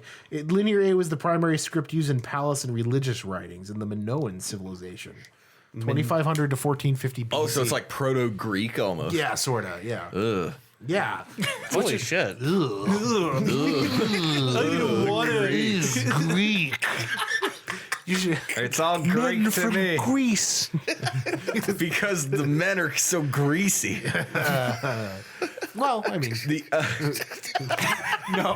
With apologies to everyone in Greece. the Apology World Tour continues. Yay! These are Mediterranean edition. So you mentioned too that you pointed out that linear A is like written in a circle, and that's not something we can very easily do with English, is it? The most we can do is write it vertically going down. Yeah. But there's a lot of languages that don't really have that restriction necessarily. Arabic, for instance, you read it from right to left, but because of how distinct each character is, they use it because in Islam you can't depict like religious figures in iconography. So there's no frescoes in mosques, in other words. Yeah. So what they do is they decorate it with Arabic. There's writings just all over the walls, Oh. going up and down arches. It's everywhere, and it's turned into like an art form in that way. Wow. It's really beautiful. That's cool. One of the saddest things I think I in recent memory that I heard was, when we first started hearing about ISIS. Yeah. I heard this NPR interview years ago, and it was this guy who ran this mosque in the Middle East, and ISIS came through and basically destroyed everything that was in there. Yeah. Like they lit the building on fire. All the artwork that was there was completely destroyed. And I can think of nothing that's more despicable than that. You know what I mean? Like, Yeah. there's The destruction of culture is in such human a history. fucked up thing. Yeah.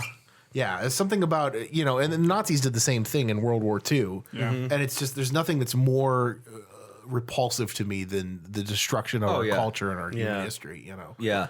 And it's happened many, many times too. Like, in fact, it's probably happened to plenty of things we don't know about because they don't exist anymore. Yeah. Big Big Yoshi. Big Yoshi. Big Yoshi. Big bright spot to that, though, with regards, probably the most famous destruction of culture in history, the Library of Alexandria, Right, is yeah. that most of those works, if not all, had copies in other libraries. So we're probably okay. I didn't realize that. I really didn't realize that. Yeah, that most, if not all, of those works had copies elsewhere. That's nice. It's just Alexandria was pretty big, but yeah, most of those works I think actually survived intact. I'm sure we lost a couple unique things in that, but Ben, sure. you of everybody sitting at this table, you as the history buff might be the one who knows this, but who was the president when the British lit the White House on fire in the War of 1812? War of 1812. Fuck if I know.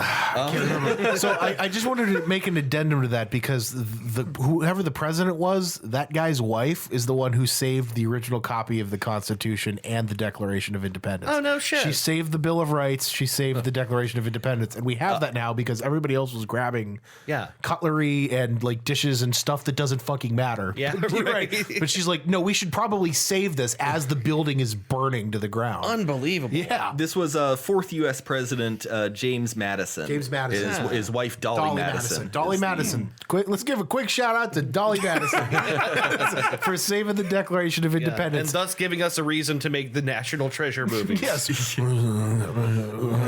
Declaration of Independence. I gotta go find it, steal it. That's a Nicolas Cage is French. Parlez-vous in français, madame? Independence. How to get burned? Have you ever? Hey, Oh God. Declaration. The Declaration. God, there's a cheesy like war romance movie out there called Captain Corelli's Mandolin, which I think is based on a book. Oh, yeah. And Nicolas Cage plays the titular Captain Corelli. And in the trailer for the movie, there's this great moment where he just shouts at the top of his lungs in a fakey Italian accent, "Bella bambina, 2 o'clock." But just as Nicolas Cage. Just as Nicolas Cage. Oh, It's the 2 o'clock.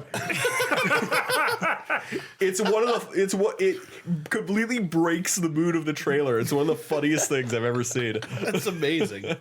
Nicolas Cage is a national treasure. Yeah, really he is. is. He is. And now that he's been deep faked into everything, we can just watch Nick Cage in every fucking movie. Deep faked or actual vampire? You decide. Yeah, right. I just love that idea that like I saw it today on Reddit. It was like a scene from Friends. Oh my and gosh. everyone was Nick Cage. Yes, I saw that too. So first it's just Ross at the piano, and like Ross already kind of like they have like similar Nicolas Cage, faces. yeah. And then they cut to everyone else and I'm like, oh my God.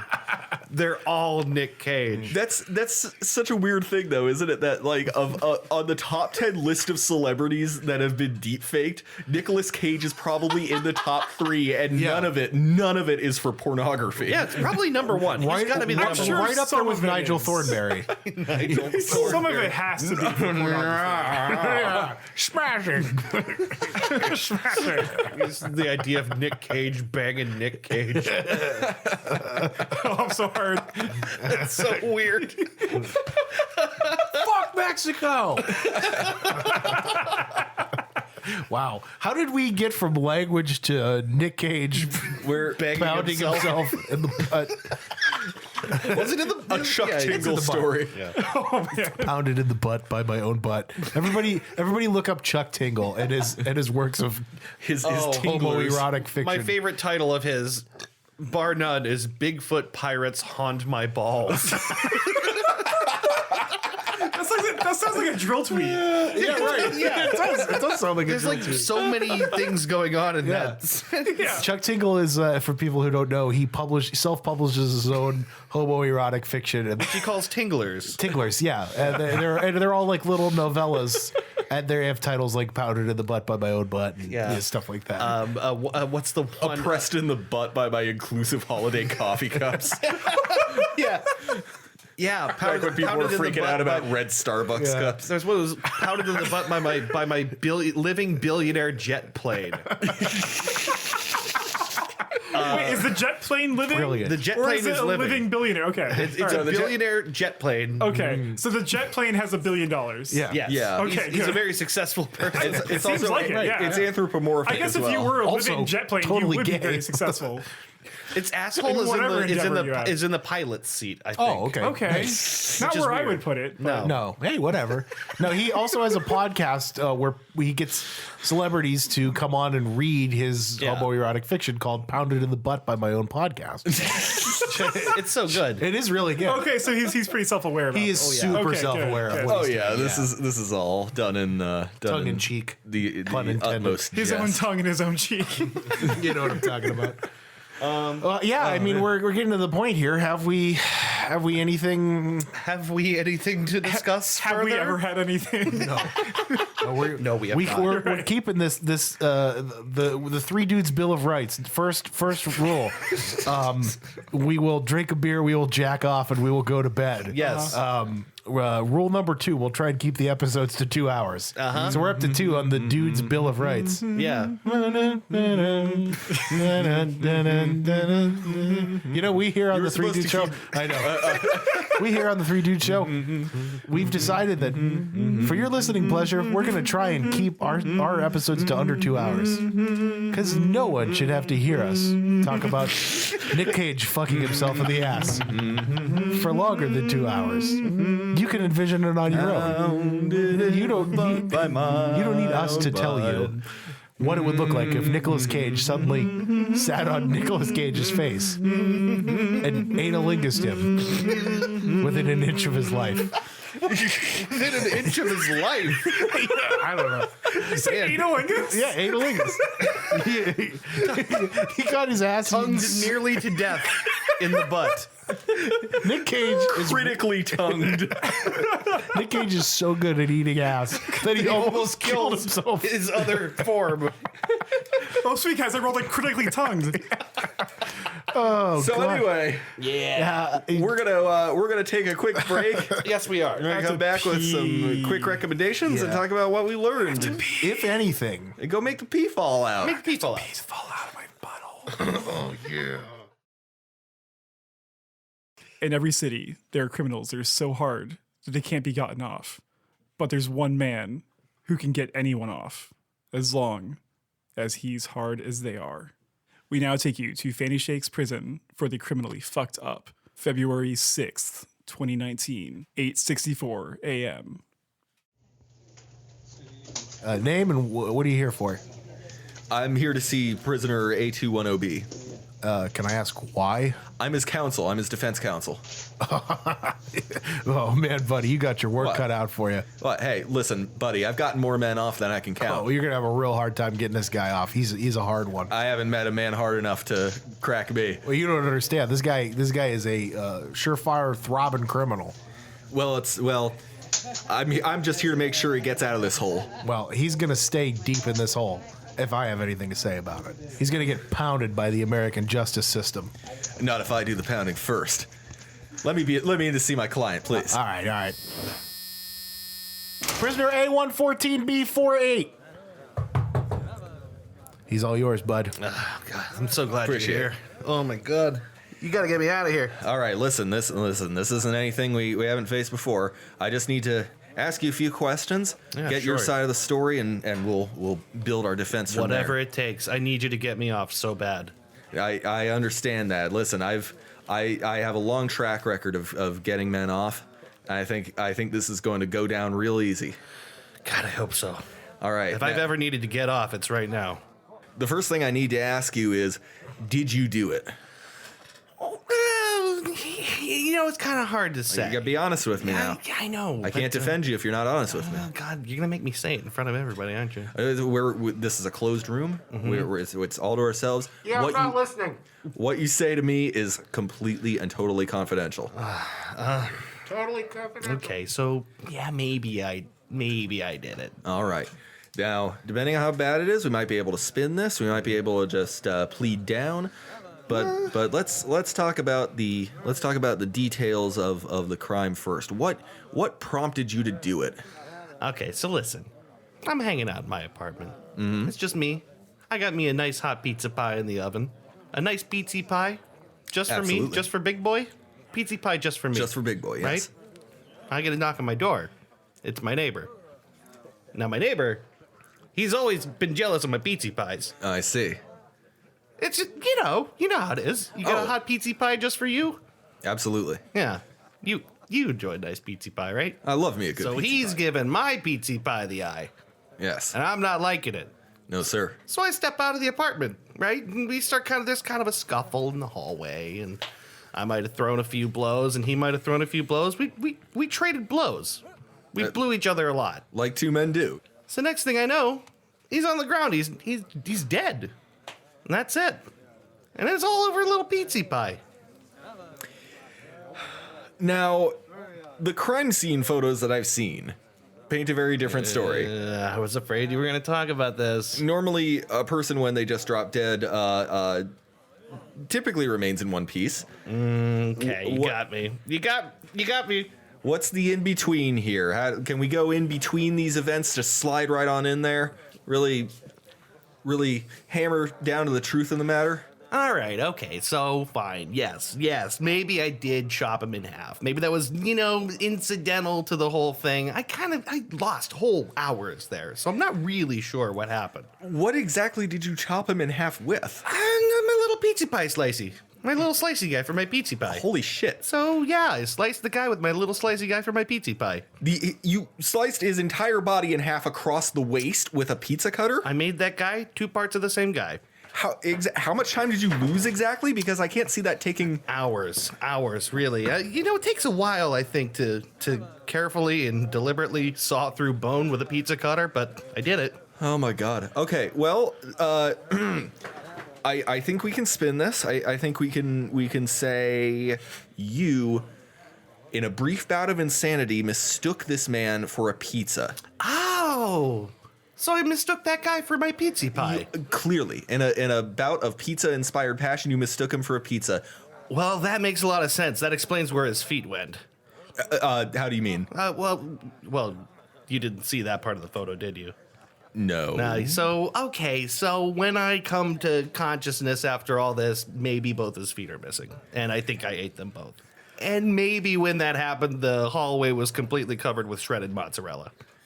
The hallway and not the man. No, yeah, well, there was some on him too. It just kind of was everywhere. I mean, you can't control this stuff. It just goes out there. It gets on everything.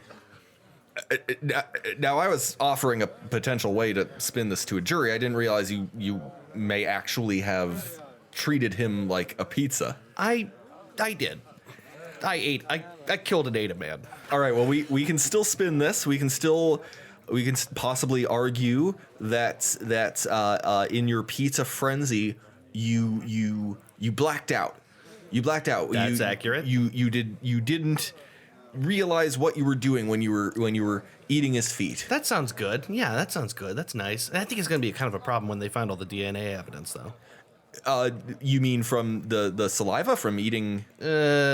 So maybe I made love to his knees. To his knees? Yeah, I folded his legs up and then I made tender love to the insides of his knees. Okay. Tender. It was a beautiful thing, really. I feel I must ask at this point, was the man dead? Mostly, kind of, sort of, dead, alive. I'm not a doctor. I don't know how these things work. We can spin this. We can spin this. Mm-hmm. When was the last time before that you made love? Oh, it was 5 minutes before that. Oh, God. 5 minutes before that. I told you, I just pulled out my nice pizza treatsy out of my hot oven. Now, I love my hot pizza treatsy so much that I treat my hot little pizza treatsy the way I always do. You give a little kiss on the cheek. Little cheeksy pizza kissy. Okay. New spin. Pheromones. A freak outbreak of pheromones in the air caused you to go into a violent pizza lust-fueled frenzy. Oh, there must be something here. That's going to be pretty hard to argue, considering as I had shoved his fingers up my nose as well. Why would you do that? I don't know. Just things happen. You get passionate. You don't think. Tried something new, Sue me. Is there anything you can offer in the way of your own defense? Not really. No. I mean, I did it, and I wanted to do it, and I really enjoyed doing it. And even just thinking about it now, I feel like I'd probably do it again. I can't get him off. I told you weren't going to get him off. Oh, come on. I need you to get me off. I can't get this man off. Oh, come on. He's too hard. For God's sake, he's too hard. Look at him. Look how fucking hard he is. You're not going to get him off. Look at this guy. This is a hardened, throbbing criminal. Please help me. I need to get off. We're gonna find out why he doesn't wear pants. Welcome back to the Three Dudes Podcast. That's it. I've had it with these motherfucking things on this motherfucking plane. Well, you're about to find out what happened when you fucking find out. I knew I should be recording this. That's indiscernible. It's really good. That's gonna kill me eventually. So let's continue let's on get out here. of Donald Duck here. We got some recommendations for you tonight, I assume. Yeah. Let's start with Dan. Let's. All right. Anyway, so I'm going to recommend a video game. Sweet. It's called Ruiner. It came out in 2017. Ruiner. I hardly know her. Yeah, right? It's available on PlayStation 4, Xbox One, and PC. Okay. I played it because it's on Xbox Game Pass. Oh, nice.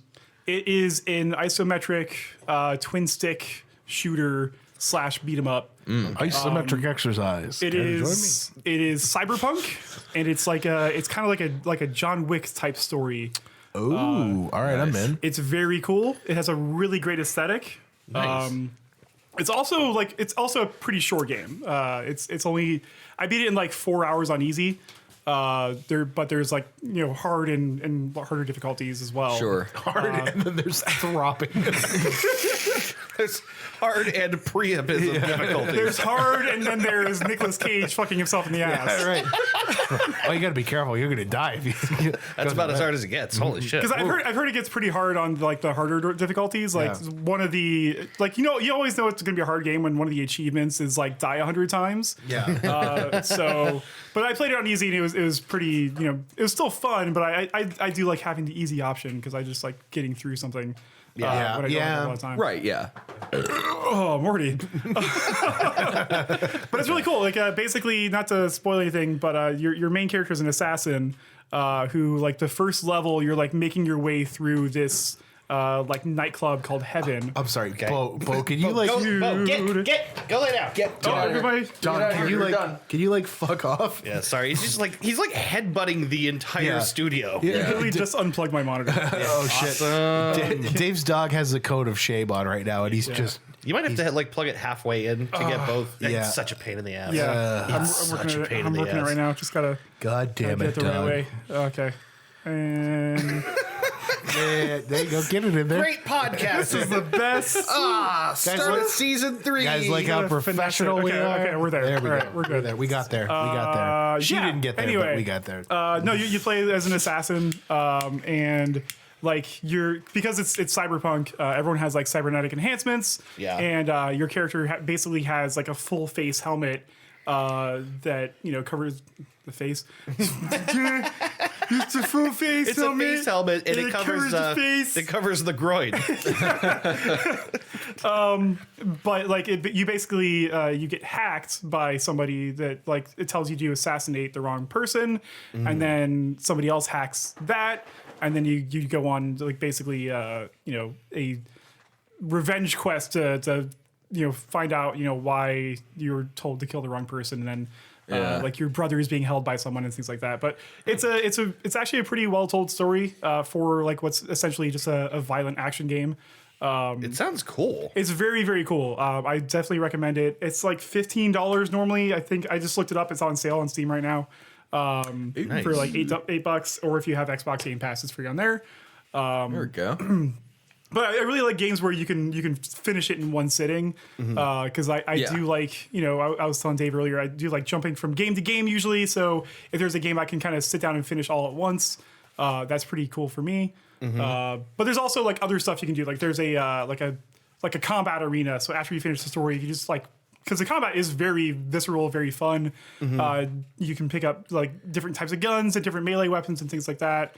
You earn upgrades throughout the game and that sort of thing. So Okay, so does it like feel like your abilities scale quite a bit as you go along? oh, definitely, yeah. I love It's that really kind of cool.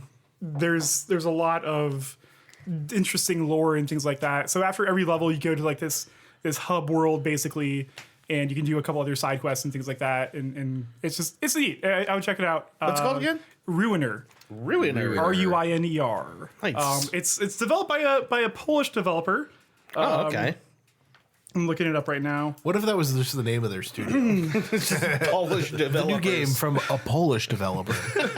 It's one guy. Just with an Rycon organ grinder. Games, Reikon Games, but it's fun. It's a good one. I recommend it. It's just one of the many reasons why I like having Game Pass, because you can just try different stuff. Sweet. And, There it is. I liked it a lot. I found it. Nice. Sick. All right. Rad. Chris, your recommendation. I'm gonna make a quick one here and just say that you should go buy this scotch if you like scotch. We're drinking Oban 14-year, which is a Highland scotch from the Highland region of Scotland, which is a region of Scotland I've never had scotch from before. I guess it's just kind of like half the country, but there's not that many distilleries up there apparently for some reason, and I don't know why, because this is really good. It's Oban 1794. 14-year-old single malt. Go check it out. It's like $80. It's worth the money. It's very good if you like scotch. Yeah.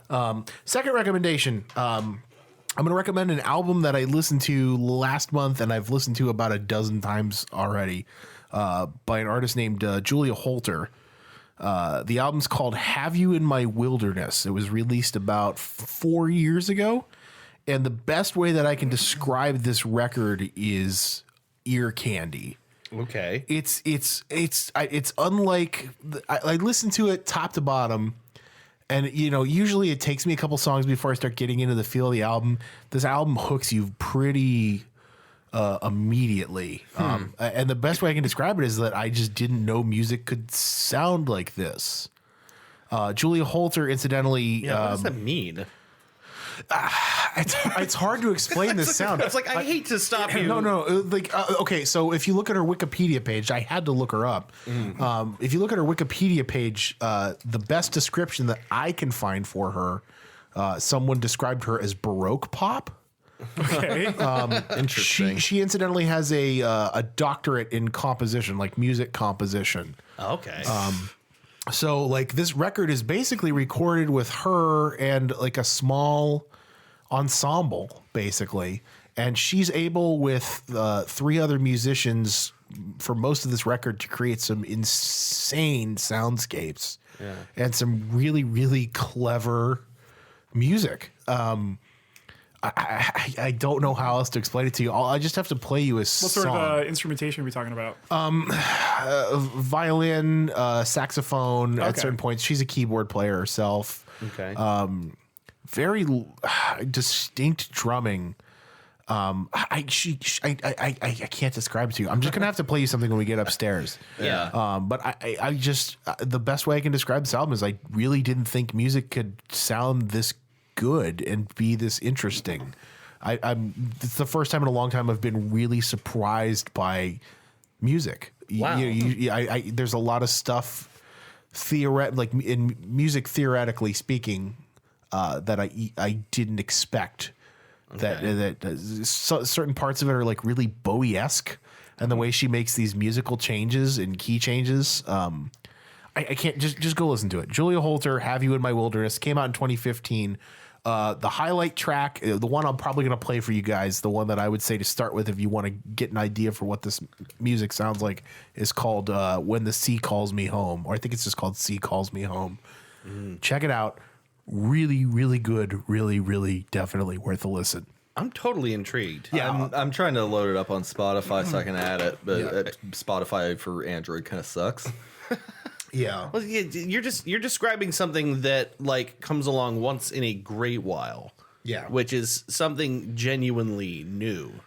Incidentally, this is what the album cover looks like if you guys are very basic, very kind of plain Jane. She also recently did an album a couple months ago called Aviary, which I haven't listened to, but I've heard certain tracks from it. It sounds just as good or better. But yeah, Julie Holter, look her up. She's very good. Nice. All right. Dave, your recommendation. I just blanked out. I had it. It's, Pilates. you know, here's the thing. I recommend not turning 32. How's that? Because you can't remember fucking anything immediately. Do you want me to come back to you? Or? Yeah, can you do that? Okay. No, we figured we'd leave you twisted in the wind there. God. No. I got it. Okay. I got it. Okay. So, what I want to recommend is a short, which I watched with Dan earlier tonight. Okay, yeah. And I can't believe I haven't mentioned it on the show yet. It is a short by Daniels, which are those guys that made Swiss Army Man. Yeah. They call themselves Daniels because they're two guys named Daniel. Oh, that makes sense. Yeah. And As a Daniel, I understand. I immediately understand this. Yes. Something speaks to me as a Dan here. The short is basically like 5 or 6 little sketch, sort of like little stories that all come together, and they're united by this red ball that keeps bouncing into and out of the story, right? And sometimes not even that, but they're all really, really surreal. It's a short that like tries to take itself seriously, even though it knows it's not being that serious. Oh, I've seen this. We may have watched it together. I'm not sure. Interesting ball. Yes.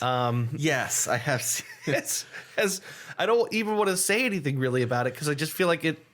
All the things I want to say about it are kind of like It would cheapen the magic for sure. yes. This is a thing best just kind of experienced without much of an introduction, I think.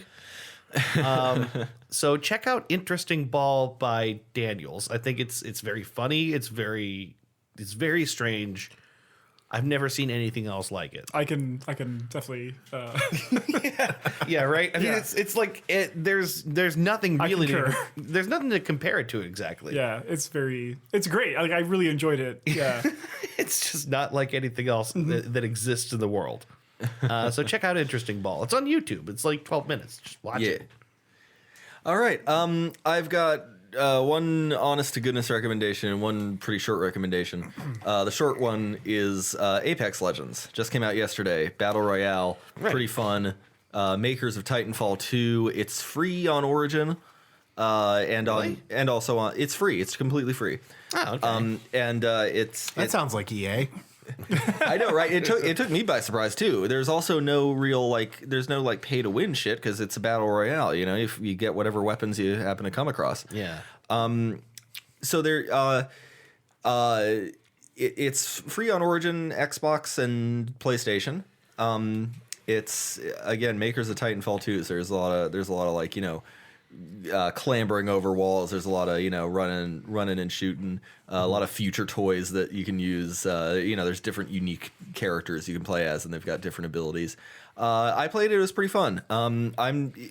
Only downside you can't play solo. You got to squad up with 2 other people. So Okay. Got to posse up. yeah, bring 2 friends. Pussy up. Or just run with randos of varying ages and temperaments. But other than that, yeah, I highly recommend Apex Legends. Everyone's been playing it lately on Twitch. Everyone really seems to like it. That's cool. I liked what I played of it last night. It's a pretty cool I game. might watch someone play it and try to get a determination of how I feel about this because Yeah. battle royale games always freak me out. Yeah, they're intense, but yeah, it's a pretty This one has some solid pretty time. cool ideas on the format though. Yeah. Okay. So like the squad idea, like most of the time, like in other battle royale games, if one of your squad mates goes down, they're down until the next match starts. Right. In this one, there's a chance you can actually revive your teammates. Oh, that's cool. Yeah, like from So- total death. You can pick them up after they get downed, but then if they die, you take their banner and you bring it to a respawn beacon. And if the coast is clear, you hold the use button and you revive them.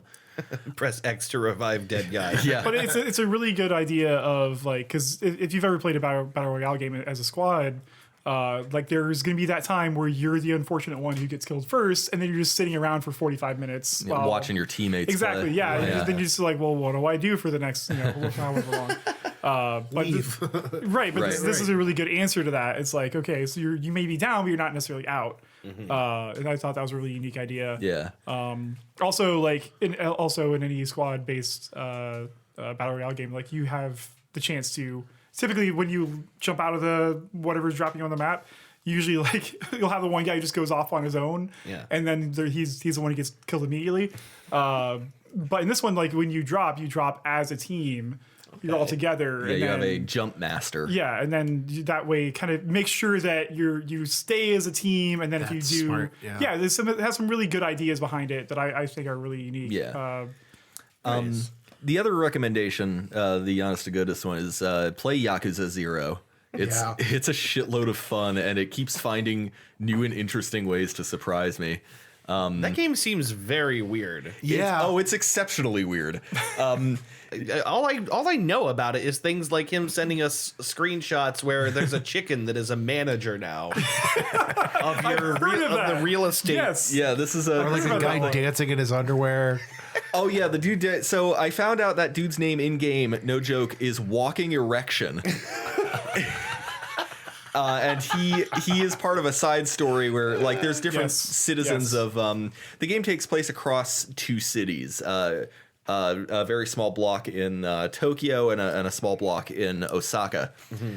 And between two playable characters, Kiryu and Majima. And it is the story of both men's attempts to separate and unrelated. They haven't met each other yet. This is a prologue for the rest of the series. I know nothing about the rest of the Yakuza series. Okay. But obviously a prologue is a pretty good place to start. Completely unrelated stories of their attempts to restore their honor within their respective Yakuza families and get their way back in. And in the meantime, Japan and all of its weirdness just happen at random. I like that this game is bizarre. Among the more serious things that I've encountered are one character's dilemma over whether or not they should kill another character. Like killing in this game is like a huge thing. Not like it is in like, you know, American mafia movies or whatever, where dudes are getting gunned down left and right. I wouldn't expect it to be like so serious. Most of it is like martial arts that you do. You know, you'll walk around, you'll get random encounters, and you gotta beat dudes up. You got like 3 different fighting styles per character that you can level up and improve upon. Okay. But then you know, in 10 minutes later, you know, I'll be watching a serious cutscene where, you know, plot is happening and stuff gets serious. And then you walk outside and there's a little girl who wants a stuffed animal from a vending machine in the Sega arcade. So you got to go in and get it for her.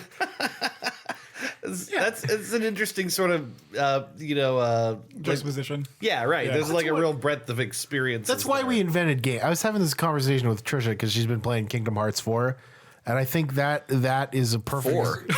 Kingdom Hearts 3. Jesus. Oh, sorry. From the future. No, I think that's a good example of why we create video games, so you could put weird weeb shit with Disney characters.